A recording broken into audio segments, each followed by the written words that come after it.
Hey, this is Mike from Mag Plus, and in this video I'm going to take you through a really cool new feature we just introduced with our 3.5 update called Multi-Device Export. In short, what this feature allows you to do is create a layout once for one device, say the Apple iPad, which is the layout I have here, and automatically transfer that layout to new templates sized for other devices, like the Apple iPhone or the Kindle Fire. It basically saves you the step of opening up another template, copy and pasting everything over, resizing it, and then exporting. It's doing all that part of it for you. So let me show you how it works.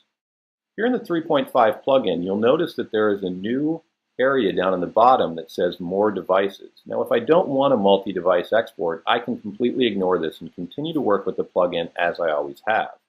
But if I check this little arrow next to More Devices, you'll see that now I get a list of all the devices that Mag Plus supports, both iPads, the iPhone 4, the Kindle Fire or Android 7-inch size tablet, and the Android tablets that are 1280 by 800, which is most 10-inch devices.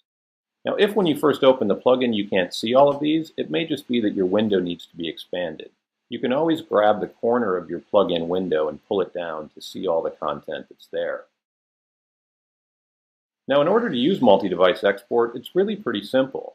All I do is check the box next to the devices that I want to create new layouts for. In this case, I'll do all of them just so you can see what those look like. Then I decide the rule by which the content is going to change when I move it over to this new template. And we started pretty simply. There's only two options here. We'll expand this over time, but to begin with, we have a choice of scale or center. Scale is the one you're probably going to use most often, and what that will do is quite simply scale the content that's on this layout for the new size template that you're working with. So if you're going to the iPhone 4, it's going to make it quite a bit smaller. Now, it's important to note that the scaling happens according to the page size, not to your guides.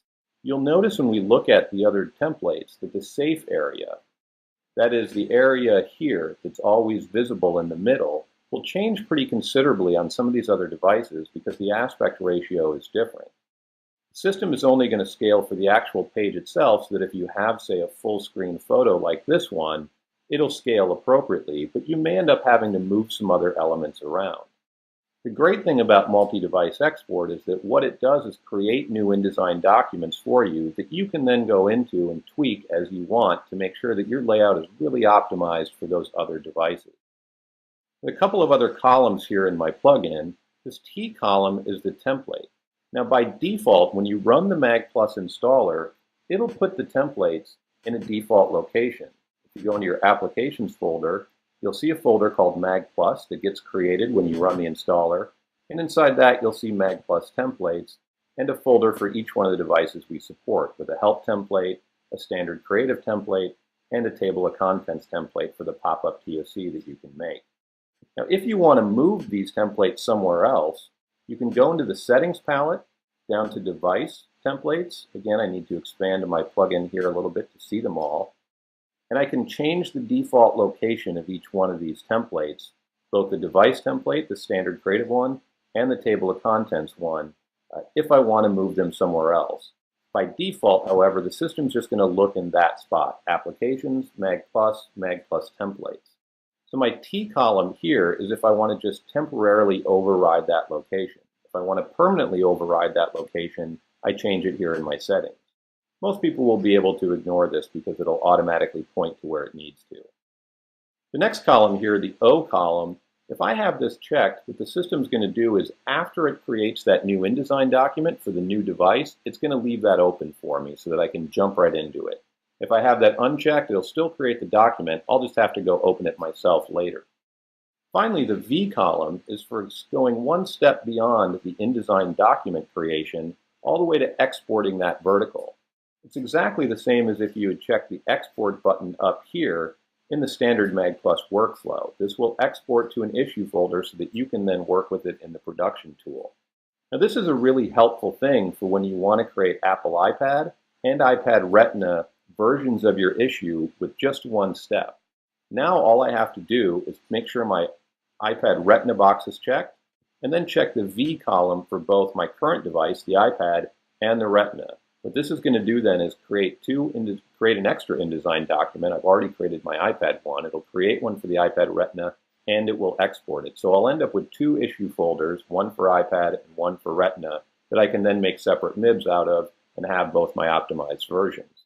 For these other devices, I'm going to leave these unchecked for now because I suspect I'm going to want to go in and tweak those InDesign files a little bit before I do the final export on it. Now, before I click the export, a note about folder structure. Because this is automatically creating some files, it's going to automatically create some folders for you as well, so it's important that you set up your folder structure in the right way so everything makes sense and ends up where you expect it to.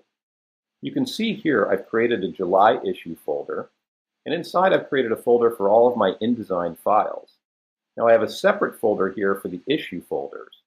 This is going to be my parent issue folder, where all of my subsequent issue folders specific to device are going to go. Now I've started and created one for the Apple iPad, which is the first device I'm working for, but I haven't put anything in it yet. I'll let the system do that. When I name these folders, it's important that I use the same name as the plugin does. So here you can see it's Apple iPad with a capital A, capital P. As long as I name it the same way, the system will recognize that this is where all the iPad verticals go, or in the case of my InDesign documents, you can see that I've also created a folder for Apple iPad and put all of my InDesign documents in that. Now the system will automatically create new folders for all of my other checked devices. So let's hit export and you'll see what I mean. Here I got a failed message. Now this is important. I did this on purpose, believe it or not. If you get a failed message like this, you'll be able to tap on it and see what the problem was, why you got a failure down here below. The problem is that I didn't set a valid issue folder. This was already pointing to some old issue folder that's somewhere else. And so if it doesn't see a valid issue folder and I'm asking it to do an export, it's going to give me an error. So I can go ahead and close that. And now let's go up and pick the right issue folder. Now because I've started with my Apple iPad, I'm going to go into issue folders and I'm going to pick Apple iPad. Now let's try it again. Now you can see it's moving forward with the export. The dialog box on top is our standard vertical export dialog box that you recognize. It's doing that for both the iPad and the iPad Retina.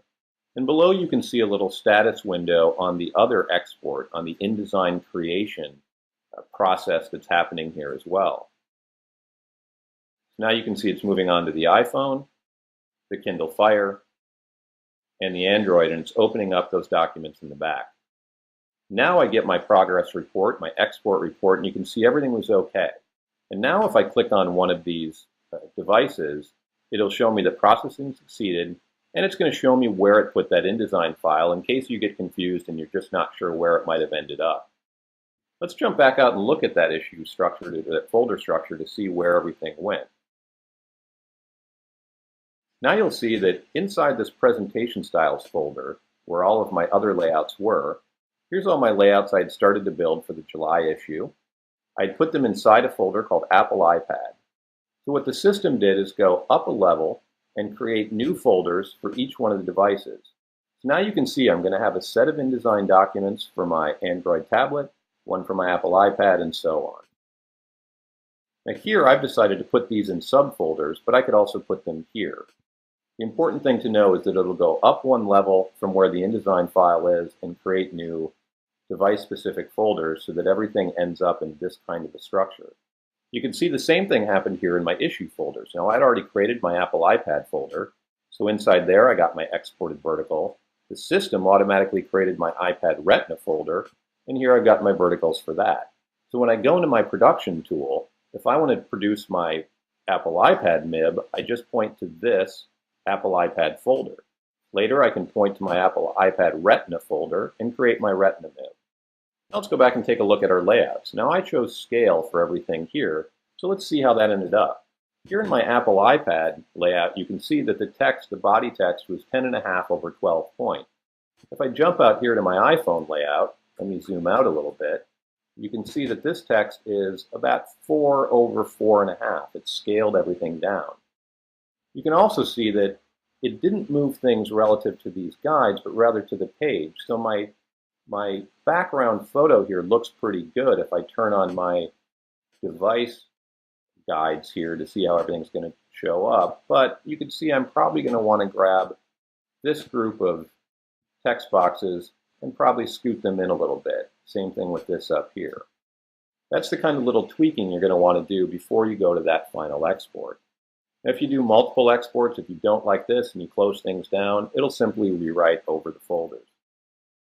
You can see here if I go to my Kindle Fire that my visible area, always visible area, is quite a bit smaller because of the very different aspect ratio of this. And finally, let's jump out to our Android 1280 by 800, where again, I might need to do a little bit of tweaking. So that's multi-device export. We really hope you enjoy it. As we say, we'll be expanding this over time. If you have any comments or questions, you can always find more at support.magplus.com.